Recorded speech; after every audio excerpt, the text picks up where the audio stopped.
Today we begin the process of repairing the R33 Skyline. Well, yesterday I found out my license is suspended and I narrowly escaped going to jail and getting the Mark II impounded. I also sourced a front core support and a pair of mint fenders and a hood for the R33 build. All that and more in today's video.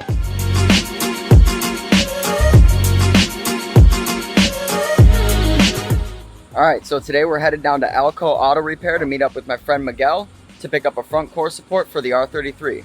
Let's get to it because we have a long drive.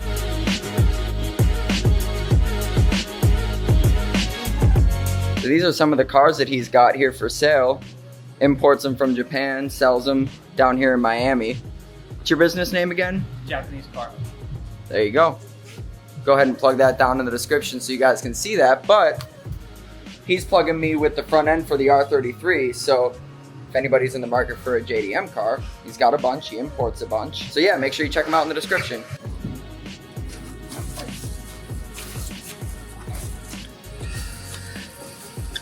I mean, worst case, if it is GTR, it's a little bit different. I guess I'll source some GTR stuff for the R33. Yeah, fenders. Oops.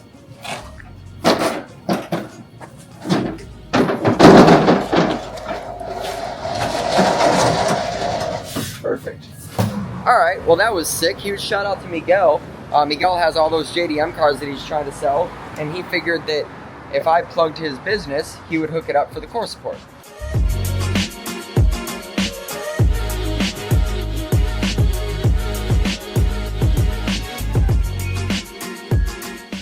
Right, so I'm at the house, and it's like 90 degrees out today, and I haven't made my way up to the shop yet. And I was starting to get on myself a little bit about not getting work done yet. I'm kind of moseying around. I'm a little tired from this past week. And I go on Facebook Marketplace. Boom!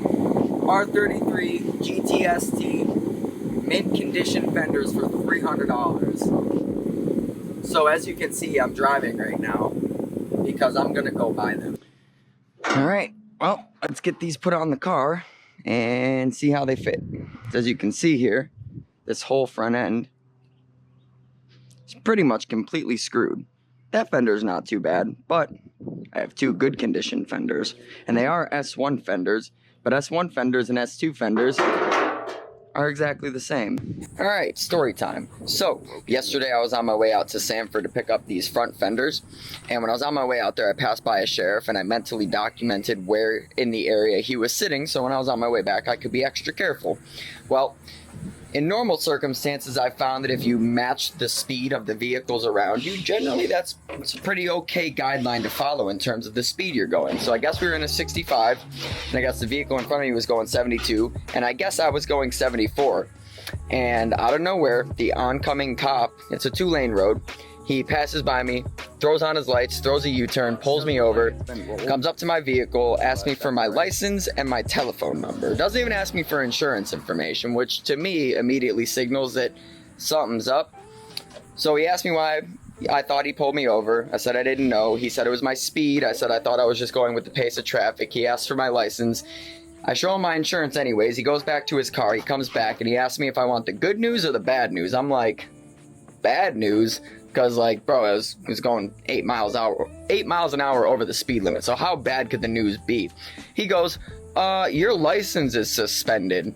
And I'm like, why? You know, because obviously, like, I'm a law-abiding citizen. I follow the rules. I pay my taxes.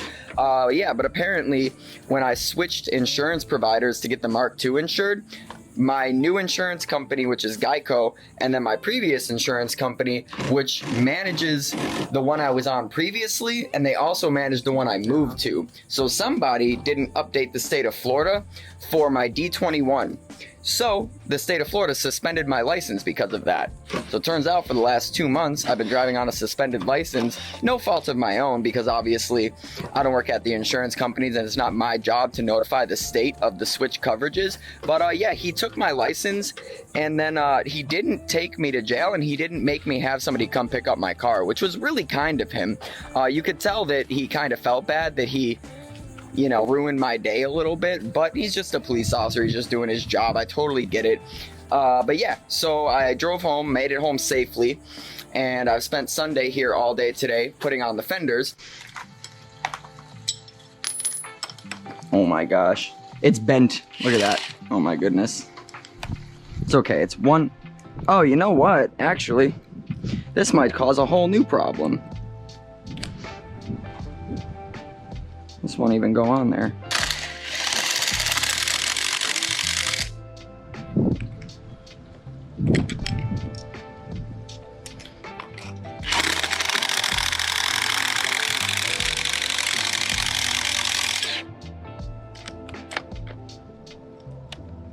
Thing's so rounded, the socket won't even go on.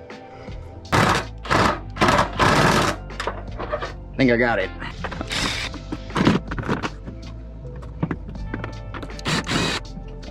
Need to find another one of these still.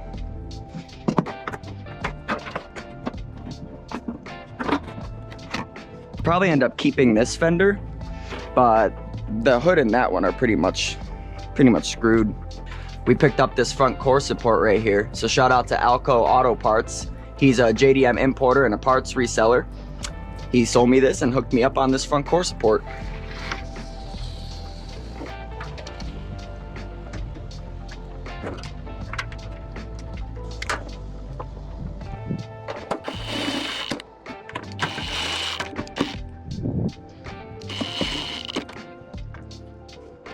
Nice.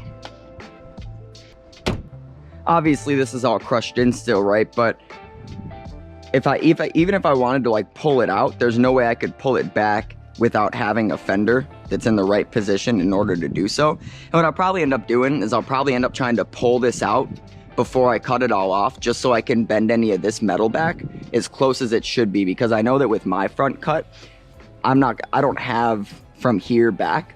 So I'm gonna have to get some of this at least relatively straight enough, so when I get the front core support on here, I'll see where I need to bend things in order to get it to line up the way it's supposed to be. But that core support, there's nothing wrong with it. On this side, it seems like something pushed it up on the bottom, but this side of mine is fine. So I'm probably gonna end up drilling out the spot welds on the front actual clip portion, and then I'll take the front cut from this side on the core support and I'll put in this side, and then I'll pinch weld this side back together and leave all of this in here, as long as it's unaffected. If you don't already know, in 2 weeks from now, I'm giving away a 2JZ GTE Precision 6766 Turbo, a standalone ECU, and a standalone harness. All you have to do is purchase a shirt at shopdabitat.com to get your entries in. Every shirt you purchase will get you 5 entries. One entry is worth $5, so with the purchase of a t-shirt, you are getting yourself in with 5 entries. If you buy any more than 1 t-shirt, then you can do the math and figure out how many more entries you get. If you live in the lower 48, you're eligible to enter into this giveaway. I will mail it anywhere in the lower 48 states. So if you win it and you live in California, I'll ship it there. If you win it and you live in New York, I'll ship it there. And if you live in Florida, you can come pick it up or I'll bring it to you. So make sure you get your entries in. I'm closing the giveaway on September 29th at 12 p.m. midnight, and then I'm pulling a winner later in the day. Get your entries in and may the best man win.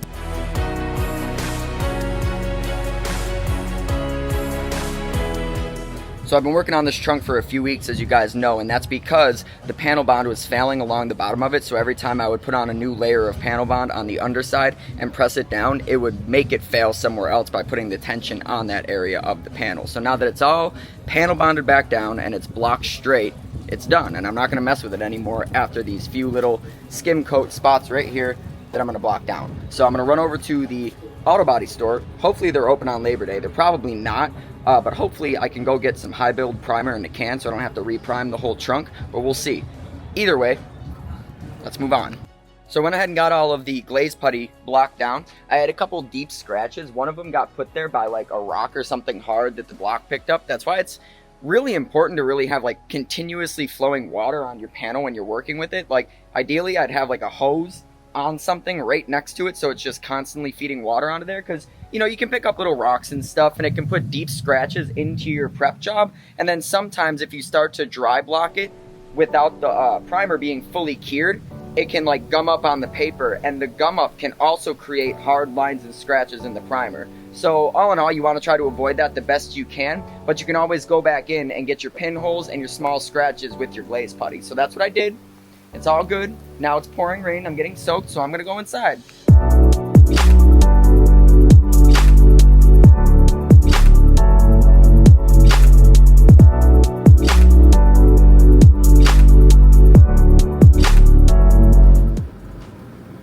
transition means side quest. So we're going to pick up a car part for $200, and it's worth a lot more in good condition, but I know how to do body work, so we're getting it for cheap. Let's go check it out. All right, got the hard top back, got it out of the truck. Brandy looks like she's in her office. Let me show you guys what's going on here. As you can see here, it's snapped and then it's pulling underneath the length of the back window.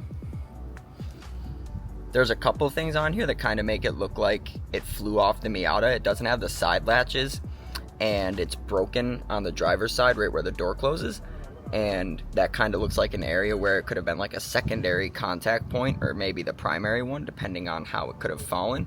But that's all speculation because I don't have the details on it. When somebody messages you and says $200 hardtop that needs repairs, you don't ask questions, you just go and buy it, right? And I think I got pretty lucky here because this is going to be a really easy fix in my opinion. Then we got to come over here and replace this. So I don't want to peel it off. Well, let's go ahead. No, I'll leave it on there. It doesn't really matter.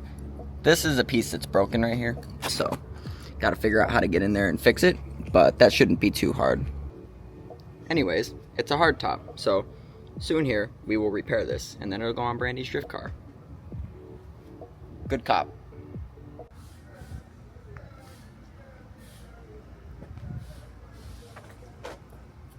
Did you all over the Miata? Wow. Alright, you can get the off it. There is... Oh my god!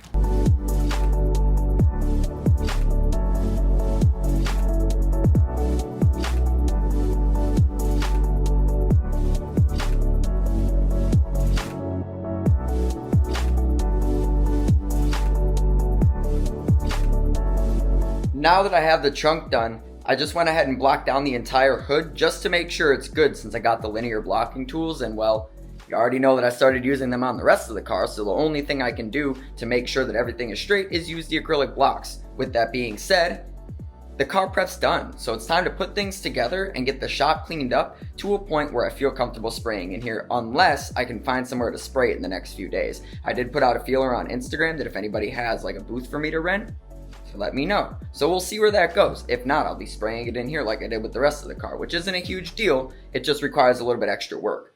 Anyways, I'll catch up with you guys shortly.